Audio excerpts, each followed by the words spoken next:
कहते हैं इतिहास वो आईना है जिसमें झांकने से आज का आदमी खुद को पहचान सकता है, और उस इतिहास के पन्नों में कहीं बहुत गहराई में छुपा है एक ऐसा नाम जिसकी गूंज आज भी समय के सिंहासन पर राज करती है। वो नाम है राजा विक्रमादित्य। वो एक राजा नहीं, एक विचार था, एक योद्धा नहीं, एक धर्म था, एक न्यायप्रिय नहीं, एक युग था। और जब उसका जीवन समाप्त हुआ तो शुरू हुई एक नई कहानी। शताब्दियों बाद उसी उजड़े हुए महल की मिट्टी से फिर निकली एक आवाज जो विक्रम की गाथा सुनाने आई। वो 32 पुतलियां, हर पुतली में छिपी थी विक्रम के जीवन की वो एक कहानी जो केवल राजा नहीं बल्कि इंसान बनने का रास्ता दिखाती है। महान राजा विक्रमादित्य की मृत्यु के लगभग 300 सालों बाद उज्जैन नगरी के ऊपर राजा भोज का राज्य था। राजा भोज भी अपने समय के बड़े यशस्वी और धर्मात्मा राजा थे। उनके राज्य में संपूर्ण प्रजा बड़े सुख चैन से बसती थी। किसी को भी किसी प्रकार का कोई दुख नहीं था। राजा भोज के राज्य में बकरी और शेर एक ही घाट पर साथ साथ पानी पिया करते थे।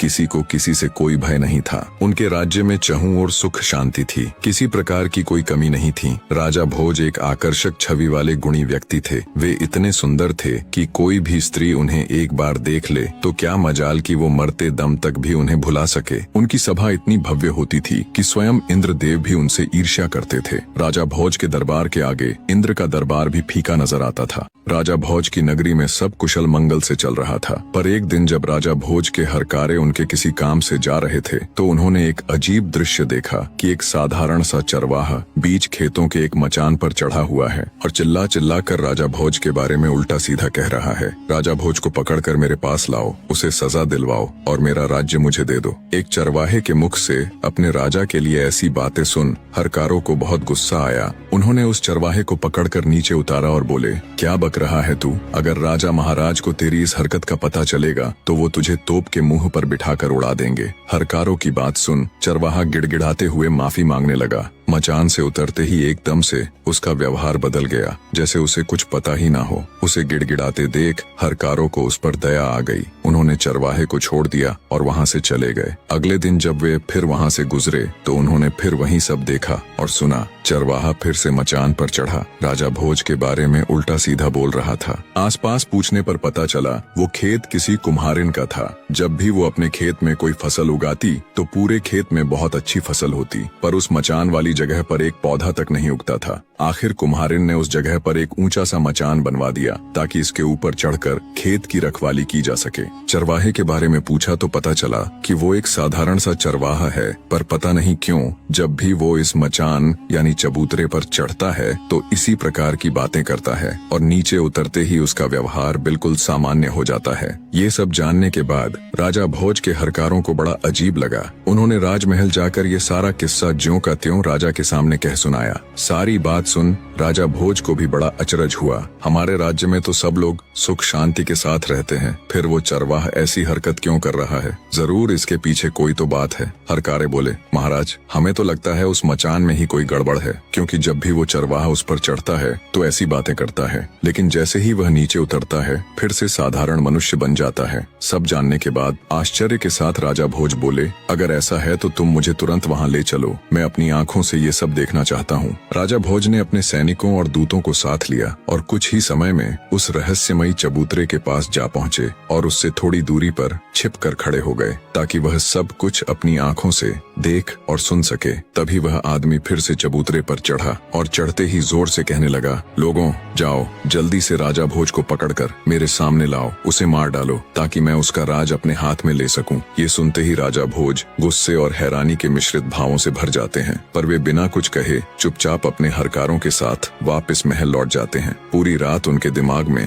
यही सब चलता रहा कि उस मचान में ऐसा क्या है जो एक मामूली सा चरवाहा ऐसी हरकत कर रहा है। सुबह होते ही राजा ने अपने मुख्य सलाहकारों और ज्योतिषियों को दरबार में बुला लिया। एक मामूली सा गाय चराने वाला चरवाहा चबूतरे पर खड़े होकर राजा को ललकारता है, उसे अपशब्द कहता है। ये उस रहस्यमयी चबूतरे की ही करामात है या कुछ और? चरवाहे और उस रहस्यमयी चबूतरे की पूरी बात राजा भोज अपने दरबार में उपस्थित सभी सदस्यों को कह सुनाते हैं। राजा भोज की बात सुन दरबार में उपस्थित ज्योतिषी बोले, राजन ये तो कोई चिंता करने वाली बात नहीं है, बल्कि ये तो शुभ संकेत है। महाराज, हमें तो लगता है बहुत जल्द आपको कुछ बहुत बड़ा हासिल होने वाला है। ज्योतिष की बात सुन राजा भोज हैरानी के साथ साथ खुश भी हुआ। वो कुछ बोलता इससे पहले ही दरबार में मौजूद विद्वान पंडित भी बोल पड़े। महाराज, ज्योतिषी बिल्कुल ठीक कह रहे हैं। आपको उस चबूतरे की खुदाई करके देखनी चाहिए। वहाँ आपको कुछ बहुत बड़ा मिलने के संकेत है। पहले ज्योतिषी फिर पंडित की कही बात सुन राजा भोज को भी ये विश्वास हो गया कि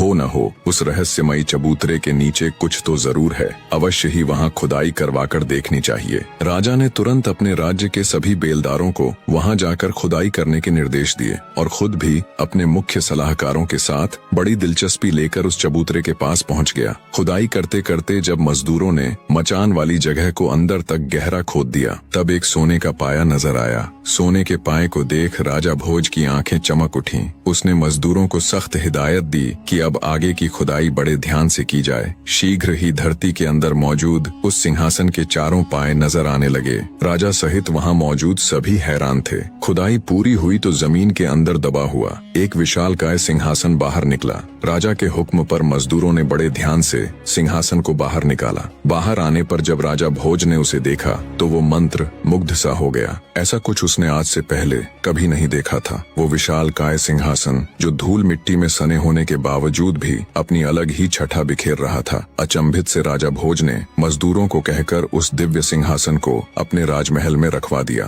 राजमहल में स्थापित करने के पश्चात जब अच्छे से सिंहासन की धूल मिट्टी पोंछकर उसे धोया गया तो वो बिल्कुल चमक उठा। उस चमकते हुए सिंहासन को जब राजा भोज ने देखा तो उसका मुंह खुला का खुला रह गया। जिस किसी ने भी उसे देखा वो बस उसे देखता ही रह गया। उसकी चमक ऐसी थी कि उसे एक नजर देखे तो आंखें चौंधिया जाएं। वो विशालकाय सिंहासन किसी अजूबे से कम नहीं लग रहा था। ऐसा लग रहा था जैसे उसे किसी कारीगर ने नहीं बल्कि खुद उस ईश्वर ने तराश कर अपने लिए ही बनाया हो। उसके चारों तरफ 8-8 पुतलियां थीं। हर एक पुतली अपनी अलग ही छठा बिखेर रही थी, पर कुछ कुछ जगहों से उसके दिव्य रत्न हट गए थे। राजा भोज ने तुरंत अपने शिल्पकारों को हुक्म दिया कि जितना भी धन चाहे ले लो, जितने भी रत्न चाहिए ले लो, पर जल्दी से जल्दी इस सिंहासन को तैयार करो। लगभग 6 महीने में देश के कोने कोने से हूबहू सिंहासन में लगे हुए रत्नों जैसे ही रत्न खोजकर शिल्पकारों ने उस सिंहासन को पूरी तरह तैयार कर दिया। धरती के अंदर से निकला वो जादुई सिंहासन जब पूरी तरह तैयार हो गया, तब राजा भोज उसे देखने के लिए आए तो उन्हें अपनी आंखों पर विश्वास नहीं हो रहा था कि वो ऐसा कुछ देख रहा है। उस दिव्य सिंहासन को देख भोज को लगा जैसे उस ऊपर वाले ने बड़ी फुर्सत से सिंहासन को तराश कर सिर्फ और सिर्फ उसी के लिए बनाया है। ये शायद उसके इतने अच्छे कर्म थे कि वो ईश्वर उस पर मेहरबान हुआ है और उसे ये दिव्य सिंहासन भेंट किया है। अपने मन में ऐसा विचार कर राजा भोज ने पंडितों को आदेश दिया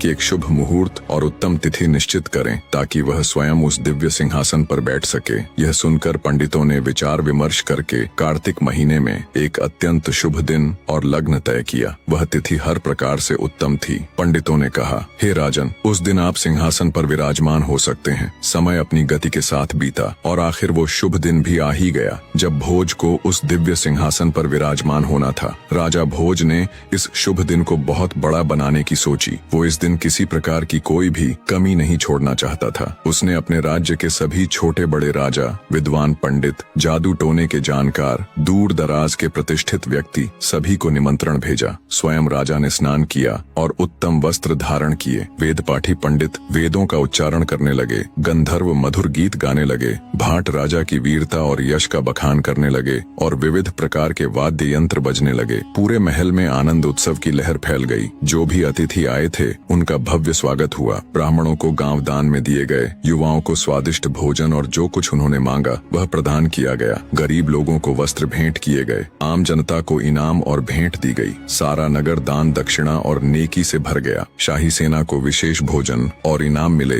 राजा के अपने खास सेवकों को अलग अलग प्रकार की कृपा और नवाजिशें दी गईं। संक्षेप में कहें तो जो भी लोग उस सभा में उपस्थित थे वे सब जय जयकार कर रहे थे। नगर के छोटे बच्चे से लेकर बूढ़े तक, गरीब से लेकर अमीर तक सब राजा भोज की कृपाओं से खुशी से झूम रहे थे। सभा के बीचों बीच वह दिव्य सिंहासन स्थापित था। राजा भोज अत्यंत प्रसन्न मन से भगवान श्री गणेश का स्मरण करते हुए सिंहासन के पास जाकर खड़े हो गए। जैसे ही राजा ने सिंहासन पर चढ़ने के लिए अपना दाहिना पैर बढ़ाया, तभी सभी पुतलियां खिलखिलाकर हंस पड़ीं। सिंहासन में लगी निर्जीव पुतलियां हंसी। ये किसी अचंभे से कम नहीं था। कुछ समय पहले जहां नाच गाना राग रंग हो रहा था, वहां एकदम से घोर सन्नाटा पसर गया। सबके मुंह भारी आश्चर्य से खुले के खुले रह गए। किसी को भी समझ नहीं आया कि ये हुआ तो आखिर हुआ क्या। राजा भोज भी एकदम सन्न पड़ गए, मानो पत्थर के बने हों। उनका मुंह पीला पड़ गया और गला एकदम सूख गया। घबराहट और शर्मिंदगी के मिश्रित भावों ने उन्हें घेर लिया। उनके आश्चर्य की सीमा नहीं थी। मारे शर्म और भय के राजा भोज तो जैसे धरती में घुसे जा रहे थे। आगे बढ़ाया हुआ अपना दाहिना पैर उन्होंने तुरंत पीछे खींच लिया। बिना सांस मांस की पुतली जब खिलखिलाकर